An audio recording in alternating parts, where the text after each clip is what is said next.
নমস্কার বন্ধুরা, আমার একটা টিপসের ভিডিওতে তোমাদের সবাইকে স্বাগত। ক্লিপ দিয়ে কখনো নেল পালিশ করে পরে দেখেছো কতটা সহজ এবং কত তাড়াতাড়ি সুন্দরভাবে নেল পালিশ করা যায়? ঘরের কিছু কিছু সলিউশন যদি বাড়িতে রেডি করে রেখে দিই তাহলে আমাদের ঘর খুব সুন্দরভাবে থাকে। এইরকমই কিছু উপকারী টিপস নিয়ে আজকের আমার ভিডিও। তো চলো আমাদের শুরু করা যাক। প্রথম টিপস, আমি একটুখানি জল বসিয়ে দিয়েছি, পরিমাণ মতো একটু জল বসিয়ে দিয়েছি একটা সলিউশনের জন্য। আর এই সলিউশনটা কেন করব, নিয়েছি কয়েকটা কর্পূর, সেগুলোকে একটুখানি গুঁড়ো করে নেব। নিয়ে দেখো একটা সলিউশন তৈরি করব। আর এই সলিউশনটা কতটা কাজের হয়, আমাদের কতটা পয়সা বাঁচায় এবং কতটা কাজের হয় সেটা দেখো। তো দিয়ে দেবো গরম জলে কর্পূরটা, তারপরে জলটাকে একটু গরম হতে দেব, একটু ফুটতে দেব, তারপরে এর মধ্যে দিয়ে দেবো আমাদের ঘরে যে পাউডার থাকে, যে পাউডার আমরা গরমের সময় ব্যবহার করি। তোমরা ডেট পেরিয়ে যাওয়া পাউডারও দিতে পারো, আবার অনেক সময় ওয়েস্টেজ পাউডার বাড়িতে থাকে বা যেগুলো ব্যবহার করো সেই পাউডার থেকে খানিকটা পাউডারেই জলের মধ্যে দিয়ে দিলাম। জলের মধ্যে দিয়ে কী তৈরি হবে তোমরা দেখতে পারো, সুন্দর একটা জিনিস তৈরি হবে। তো ভালো করে এটাকে নাড়াচাড়া করে নেব। জলটাকে যে পরিমাণ দিয়েছিলাম ফুটাতে ফুটাতে একদম অর্ধেকটা করে নেব আমার প্রয়োজন মতো। এবার দেখো আমি ভালো করে এটাকে হাতা দিয়ে বা খুন্তি দিয়ে সুন্দর করে নেড়ে নেড়ে পাউডারটা আর কর্পূরটাকে এই জলের মধ্যে মিশিয়ে দেবো। মিশিয়ে দিয়ে এটাকে ভালো করে ফুটিয়ে নেব। ফুটিয়ে নেওয়ার পরে কি তৈরি হলো তোমরা দেখতে পাবে। তৈরি হলো একটা দারুণ একটা আমাদের ঘরের খুব সুন্দর একটা সলিউশন। এবং এই সলিউশনটা যদি বানিয়ে রাখতে পারি আমরা, আমাদের ঘরের অনেক সুন্দর কাজ হবে এবং আমাদের ঘরের অনেকটা ভালো হবে। একদম ঘরের সৌন্দর্য বাড়বে, ঘরের পরিবেশ চেঞ্জ হয়ে যাবে। তো দেখো আমি ভালো করে এটাকে ফুটিয়ে নিলাম। ফুটিয়ে নিয়ে এটাকে ঠান্ডা করে নেবো। অনেকটা ফুটিয়ে নিয়েছি, পাউডারটা আর কর্পূরটা যাতে জলের সঙ্গে একদম মিশে যায়, গুলে যায়। এবার আমি এটাকে গ্যাসটাকে বন্ধ করে দেবো। বন্ধ করে দিয়ে সলিউশনটাকে একদম ঠান্ডা করে নেব। তো দেখো আবার একটু ফুটিয়ে দিয়েছি, আর একটু কমাতে হবে, তো কমিয়ে একদম বন্ধ করে দিলাম গ্যাসটা। এবার একদম ঠান্ডা করে চলে আসলাম। তো চলে আসলাম একদম ঠান্ডা করে নেওয়ার পরে এটাকে একটা স্প্রে বোতলের মধ্যে নিয়ে নেব। যাদের স্প্রে বোতল নেই তারা একটা বোতল ফুটো করে এইভাবেও কিন্তু নিতে পারো। তা একটা কাপা নিয়ে নিয়েছি, তার মধ্যে একটা ছাঁকনি নিয়ে নিয়েছি, কারণ যেহেতু স্প্রে বোতল, স্প্রের মধ্যে আটকে যেতে পারে কোনো দানা টানা থাকলে, সেই জন্য আমি তার উপরেই একটা ছাঁকনি নিয়ে নিয়েছি। একবারে দুটো কাজ আমার হয়ে যাবে। তো দেখো নিয়ে নিলাম, আমার একদম পরিমাণ মতোই হয়েছে। এবার এটা দিয়ে আমি কি করব, তো দেখো ছাঁকনির উপরে অনেকটা গুঁড়ো গুঁড়ো এসছে। তো এইবার এই স্প্রে বোতলটার মুখটা আটকে নিয়ে এই বোতলটার যে স্প্রেটা তৈরি করলাম, এটা কি কাজে আমাদের লাগবে। তো বুঝতে পেরেছো এই সলিউশনটা কিন্তু খুব সুন্দর একটা গন্ধ হয়েছে। এদিকে কর্পূর আছে আর ওদিকে পাউডারের একটা গন্ধ আছে। তা চলে যাব আমাদের বেডরুমে আমরা অনেকেই রুম ফ্রেশনার ব্যবহার করি, আর রুম ফ্রেশনারের অনেক দাম বা সবসময় কিন্তু কেনা হয় না। সেক্ষেত্রে জানলায় যদি এইভাবে, জানলার পর্দাগুলোতে যদি এইভাবে এই স্প্রেটাকে আমরা স্প্রে করে রাখি, তাহলে ঘরের কিন্তু সুন্দর একটা মিষ্টি গন্ধ, পাউডার আর কর্পূরের সুন্দর একটা মিষ্টি গন্ধ ঘরের মধ্যে সব সময় থাকবে। রুম ফ্রেশনার ব্যবহার করতে হবে না। শুধু তাই না, আমরা বাথরুম পায়খানাতেও আমাদের একটা সবসময় গন্ধ, বাথরুম পায়খানাতে একটা তো এক্সট্রা গন্ধ থাকেই। সেই গন্ধ বা ছোটো ছোটো পোকামাকড় যাতে বাথরুম পায়খানায় না যায়, যেহেতু আমাদের এর মধ্যে কর্পূর আছে, সেক্ষেত্রে বাথরুমেও কিন্তু পুরো টাইলসে, পুরো দেওয়ালে, দরজার কোনায় টোনায় আমি সুন্দর করে এটা স্প্রে করে দেবো। স্প্রে করে দিলে পরে কিন্তু দেখো দরজার কোনায় টোনায় সুন্দর করে স্প্রে করে দেবো। তো এখানে দিলে পরে বাথরুমের যে একটা গন্ধ থাকে সেই গন্ধটা কিন্তু থাকবে না। এবং আমি রান্নাঘরের সব জায়গায় এটাকে স্প্রে করে দেবো এবং তৈরি করে রাখবো। এটা যখন দরকার হবে করে নেবো। চলে যাব দ্বিতীয় টিপসে। এই যে চিরুনিগুলো আমরা যখন নতুন কিনে নিয়ে আসি, অনেক সময় খুব ধার হয়, আমাদের স্ক্যাল্পে লাগে এবং বাচ্চারাও চিরুনি দিয়ে আঁচড়াতে চায় না, ভীষণ ধার হয়। সেক্ষেত্রে এই চিরুনিগুলো নিয়ে আসার পরে ছোট্ট দুটো টিপস যদি করো, তাহলে এই চিরুনিগুলোর ধার কিন্তু একদম কমে যাবে এবং বাচ্চারা কিন্তু সুন্দরভাবে তাদের চুল, শুধু বাচ্চারা না বড়রাও চুল সুন্দর করে আঁচড়াতে পারবো। সেই জন্য আমি একটা গ্যাস জ্বালিয়ে নিলাম আর গ্যাসের মধ্যে একটা চাকু গরম করে নেব। দেখো বেশি গরম করতে হবে না, একটুখানি গরম করে চাকুটা জাস্ট এই চিরুনির দাঁতের উপর দিয়ে যদি একটু ঘষে নাও না, দাঁতগুলো কিন্তু ভোঁতা হয়ে যাবে এবং যে আমাদের যে লাগে মাথায় সেটা কিন্তু আর লাগবে না। আর একটা টিপস এইভাবেও করতে পারো, যে চাটু আমাদের চাটু উনুনের উপরে চাপিয়ে দিতে পারো, চাপিয়ে দিয়ে একটু গরম হলেই চিরুনিগুলো জাস্ট ওর এসে কিন্তু ঘষে নিলেই আমাদের যে মুখগুলো সেগুলো ভোতা হয়ে যাবে আর সুন্দর হয়ে যাবে।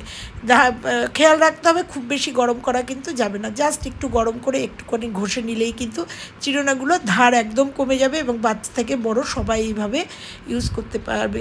তো কেমন লাগলো এই টিপসটা? চলে যাব তারপরের টিপসে। একটা বড় প্লাস্টিকের কোটো নেব এবং নিয়ে নেব আমি একটুখানি হারপিক। এটা আমার ঘরের হারপিক, রান্নাঘরে ইউজ করা হারপিক। এখান থেকে নিয়ে নেব একটু 3 চামচ মতো হারপিক নিয়ে নেবো। আর মনে রাখতে হবে একটা বড় ওয়েস্টেজ পট, মানে আমরা যেগুলো বাড়িতে খাবারের যে এইগুলো আসে, পলিথিনের যে টিফিন বক্সগুলো আসে, মানে সেইগুলোর মধ্যে নিতে হবে। আর একটু বড় জায়গা নিতে হবে, কারণ এটা কিন্তু পরিমাণে অনেকটা বেড়ে যাবে। নিয়ে নিয়েছি 3 চামচ হারপিক, আর নিয়ে নেবো সামান্য একটু জল। নিয়ে এটাও একটা সলিউশন বানাবো। আর এই সলিউশনটা যদি তোমরা একটু বেশি করে বানিয়ে রাখতে পারো, রোজ রোজ ঝামেলা করতে হবে না, তাহলে এটা কিন্তু অনেকটা প্রয়োজনীয় একটা সলিউশন। তার মধ্যে দিয়ে দেবো 1 চামচ খাবার সোডা। এইগুলো কিন্তু আমাদের ঘরে সবার থাকে। আর দেখো দেওয়ার সাথে সাথে কিন্তু এটা ফুলে উঠছে। এর মধ্যে দিয়ে দেবো ভিনিগার, হোয়াইট ভিনিগার। এটা আমাদের রান্নাঘরে থাকে। তারপরে এটাও কিন্তু একটা উপকারী সলিউশন আমাদের তৈরি হয়ে যাবে। এটা দেওয়ার পরে কিন্তু আরও অনেকটা বেড়ে যাবে। ওই জন্যই প্রথম থেকে একটু বড় কন্টেনার নিতে হবে, যেগুলো আমরা সচরাচর ব্যবহার করি না। বাড়িতে আনার পরে যেগুলোকে রেখে দিই, এই ক্ষেত্রে আমরা এগুলোকে ইউজ করব।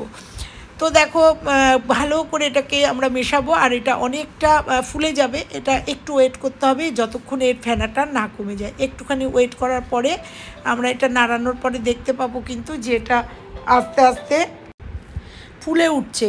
এইবার এই ফুলে ওঠাটা একটুখানি রেখে দিলেই কিন্তু এটা স্টে করে যাবে, আর এই সলিউশনটা কিন্তু নিচে পড়ে যাবে। ততক্ষণ জন্য ওয়েট করতে হবে। ভালো করে এটাকে ভালো করে মিশিয়ে নিলাম। নিয়ে একটা বড় প্লেটের উপর নিয়ে নিয়েছি, কারণ উতলে পড়ছে, তোমরা দেখতে পাচ্ছ অনেকটাই বেড়ে যাচ্ছে। তো এটাকে কিছুক্ষণের জন্য ছেড়ে দেবো। ছেড়ে দিলে কিন্তু এর নিচে জায়গাটা দেখো, একটুখানি পরে আমি ফিরে আসলাম, এই সলিউশনটা কিন্তু রেডি হয়ে গেছে। এবার এই সলিউশনটা আমি কি করব, কি কাজে লাগবো, অত্যন্ত উপকারী একটা সলিউশন তৈরি হয়েছে। এরকম একটা ফুটো বোতল নিয়ে নিয়েছি। তোমরা বোতলটা একটা শিক দিয়ে ফুটো করে নেবে।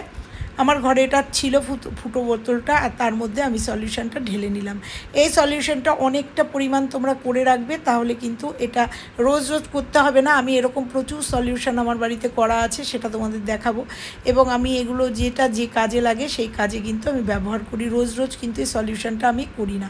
তো দেখো আর একটু জল মিশিয়ে নিলাম। জল মিশিয়ে নিয়ে আমি এটার মুখটা আটকে দেবো। এইবার আমি এটা দিয়ে কি করব, কি কাজে লাগবে তোমরা দেখো, মানে কত প্রয়োজনীয় কাজে লাগবে। আমাদের অনেক সময় টাইলসের ঘর হয়, পাথরের ঘর হয়, বা এই যে রান্নাঘরের যে কোনাকাঞ্চিগুলো, এগুলো কিন্তু ভীষণভাবে নোংরা হয়, বা অনেক সময় মোচা থোর কাটতে গিয়ে আমাদের স্ল্যাবের উপরে দাগ হয়ে যায়, বা এমনি কোনো জলের দাগ, যে কোনো দাগ, টালির উপরে দাগ হয়ে যায়, সেই উপরে ছড়িয়ে দিয়ে এটা যদি জাস্ট একটা স্ক্রাবার দিয়ে একটুখানি স্ক্রাব করে নাও, তাহলে কিন্তু যে কোনো দাগ অনায়াসে উঠে যাবে। বা সাদা টালি যদি হয় কারুর, বা মেঝে মার্বেলের মেঝে হয়, সেক্ষেত্রে কিন্তু আমি তোমাদের এই স্ল্যাবটা দিয়ে দেখাচ্ছি, যে কোনো ক্ষেত্রে যে কোনো দাগ কিন্তু এই সলিউশনটা দিয়ে উঠে যাবে। তো দেখো আমার এরকমই রান্নাঘরের ওপরে দাগ হয়েছে, জানলার উপরে, কারণ এখানে প্রচণ্ড রান্না হয় জন্য তেলকাষ্টি হয়েছে। সেই তেলকাষ্টি বা এখানে একটা দাগ রয়েছে দেখো, আয়রনের দাগ, সেই দাগটাও কিন্তু অনায়াসে উঠে যাবে। আর তোমরা জানলার পাশে দেখতে পাচ্ছ, এগুলো কিন্তু আমার সলিউশন সব রেডি করা। যখন যেটা প্রয়োজন হয় তখন সেটা ইউজ করি। তো দেখতে পাচ্ছ একদম এই দাগটার উপরে জাস্ট এটা একটুখানি ছড়িয়ে দিলাম। ছড়িয়ে দেওয়ার পরে একটা স্ক্রাবার দিয়ে একটুখানি ডললেই কিন্তু আমার এই টালিগুলো একদম চকচকে, তেলকাষ্টি তো উঠেই যাবে, একদম চকচকে হয়ে যাবে, পরিষ্কার হয়ে যাবে। তো টাইলসের যে কোনো দাগ এই সলিউশনটা রেডি করে রাখলে কিন্তু আমরা অনায়াসে পরিষ্কার করে নিতে পারি। তো দেখো এইভাবে তারপরে একটা ডাস্টার দিয়ে মুছে নেব, জল দিয়ে ডাস্টার দিয়ে মুছে নিয়ে একদম কিন্তু পরিষ্কার পরিচ্ছন্ন। তো দেখো এটাও ডাস্টার দিয়ে মুছে তোমাদের দেখাবো আমি স্ল্যাবটা কতটা পরিষ্কার হয়েছে। এটা যেহেতু আমার কালো স্ল্যাব, বুঝতে পারছো না তোমরা, সাদা টালির উপরে বা মার্বেলের উপরে করে দেখবে, ভীষণ উপকারী একটা সলিউশান, এবং এটা তৈরি করে রাখলে আমাদের সব সময় এটা কাজে লাগে। শুধু এই টালি পরিষ্কার না, তোমাদের দেখাবো এই সলিউশনটা দিয়ে আরও একটা জিনিস আমি পরিষ্কার করে দেখাবো। দেখো এখানে একটা কঠিন দাগ লেগেছিলো, সেটাও কিন্তু একটুখানি ডলাতে আমার উঠে গেছে। এছাড়াও যদি কোনো আয়রনের দাগ হয়, বালতি, মগ, দেখো এটা আমার বালতি মগ, এই মগটাতেও কিন্তু আয়রনের দাগ হয়েছে, কারণ জলে থাকলে পরে এগুলো কিন্তু আয়রনের দাগ হয়। সেক্ষেত্রেও আমরা নিত্যদিনের যে বালতি, মগ যেগুলো ইউজ করি, সেখানেও যদি এই সলিউশনটা দিয়ে একটুখানি জাস্ট স্ক্রাবার দিয়ে ডলে নাও, অনায়াসে তোমরা দেখো আয়রনের দাগটা, তোমরা অন ক্যামেরায় তোমাদের দেখিয়ে দিচ্ছি, দেখো অনায়াসে কিন্তু এই আয়রনের যে দাগগুলো সেগুলো উঠে যায়। আর এই বালতি মগে যদি এরকম দাগ থাকে, দেখতে কিন্তু খুব বাজে লাগে, ইউজ করতেও খুব বাজে লাগে। তো দেখো ডলতেই কিন্তু আমার সব দাগটা উঠে গেল। তোমরা দেখো একটুখানি কিন্তু ডলা দিলাম, জাস্ট 2 মিনিট একটু ভিজিয়ে রেখে একটুখানি ডলা দিলেই কিন্তু এরকম পরিষ্কার হয়ে যাবে।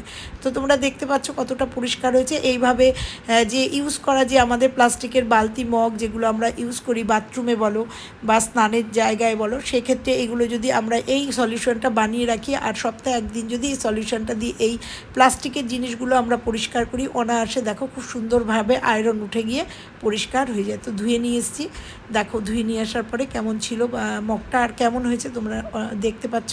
তো এই রকম যদি ছোট ছোট টিপসের মাধ্যমে আমরা রান্নাঘরের কিছু জিনিস সলিউশন বানিয়ে রাখি, তাহলে কিন্তু আমাদের অনেকটা রান্নাঘর বা বাড়িঘর পরিষ্কার থাকে। চলে যাব পরের টিপসে। তো নেল পালিশ যখন আমাদের কোথাও যাওয়ার থাকে, এই ক্লিপের সাহায্যে আমরা কিন্তু অনায়াসে খুব তাড়াতাড়ি নেল পালিশ পরে নিতে পারি। তো কিভাবে? তো আমরা যখন খুব তাড়াহুড়ো থাকে, বিয়ে বাড়ি বলো, কোথাও যেতে বলো, আমি ভীষণ নেল পালিশ পছন্দ করি। আর এটা আমার ভোটের দাগ, ভোটের আঙুলের দাগ, এটা নেল পালিশ না। তখন তাড়াহুড়ো করে নেল পালিশ পরতে গেলে আমাদের কি হয় বলো তো? তাড়াতাড়ি করে পরতে গেলে নেল পালিশটা এমন করে পরি যে আমাদের আঙুলে তাড়াতাড়ি করে পরতে গেলে ধেবড়ে যায়। ধেবড়ে গেলে মানে চতুর্দিকে লেগে যায়, দেখো আঙুলের চতুর্দিকে লেগে যায়, তখন আবার সাইডগুলো আমাদের মুছতে হয়, আবার একটু তুলো নিয়ে আবার রিমুভার দিয়ে মুছতে হয়, বা অনেক সময় দেখতে বাজে লাগে, তো খাটনি হয়ে যায়, আবার মুছতে গেলে অনেকটা নেল পালিশ উঠে যায়। সেক্ষেত্রে আমরা যদি ছোট্ট একটা টিপস ইউজ করি, তাহলে কিন্তু অনায়াসে আমরা সুন্দরভাবে একবারেই নেল পালিশ কমপ্লিট করতে পারি। এই যে ক্লিপগুলো আছে না, তোমরা একটা একটা করেও পরতে পারো। আমার কাছে অনেকগুলো ক্লিপ আছে, আমি একসাথে নেল পালিশটা পরবো আর তোমাদের সঙ্গে শেয়ার করব। এই যে কাপড় মেলা যে ক্লিপগুলো আছে, সেই ক্লিপগুলো আমি আঙুলে এরকম করে আটকে দিলাম। তাতে কি হলো, যে পাশের যে চামড়াগুলো সেগুলো টান টান হয়ে গেল। এইবার আমরা নোকটা ওপেন হয়ে গেল। এইবার তোমাদের নেল পালিশ পরে দেখাবো যে কত সুন্দরভাবে আমি নেল পালিশ একবারে কিন্তু পুরো নেল পালিশ পরে নেব, আর আমি কিন্তু আশেপাশে কোথাও কোনো চামড়ায় লাগবে না। তো যারা তোমরা অল্প বয়সী ইয়াং মেয়ে আছো, খুব তাড়াতাড়ি কলেজে যেতে হয়, স্কুলে যেতে হয়, খুব তাড়াতাড়ি নেল পালিশ পরতে হয়, তারা কিন্তু এই টিপসটা ব্যবহার করতেই পারো, এবং খুব তাড়াতাড়ি অল্প সময়ের মধ্যে কিন্তু সুন্দরভাবে নেল পালিশটা পরে নিতে পারো। তো কেমন লাগলো আজকে আমার টিপসগুলো? যদি ভালো লাগে লাইক, কমেন্ট, শেয়ার করো। আর চ্যানেলে নতুন হলে চ্যানেলটা সাবস্ক্রাইব করে পাশের বেল আইকনটা প্রেস করে দিও, তাতে আমার নিত্য নতুন এই সমস্ত টিপসের ভিডিও সবার আগে তোমাদের কাছে চলে যাবে। তো আবার ফিরছি অন্য কোনো টিপসের সঙ্গে। ততক্ষণের জন্য সবাই ভালো থেকো, সুস্থ থেকো। আর আমার এই টিপসগুলো কেমন লাগলো অবশ্যই কিন্তু কমেন্ট বক্সে জানিও। সব থেকে ভালো লেগেছে কোন টিপসটা অবশ্যই কিন্তু জানিও।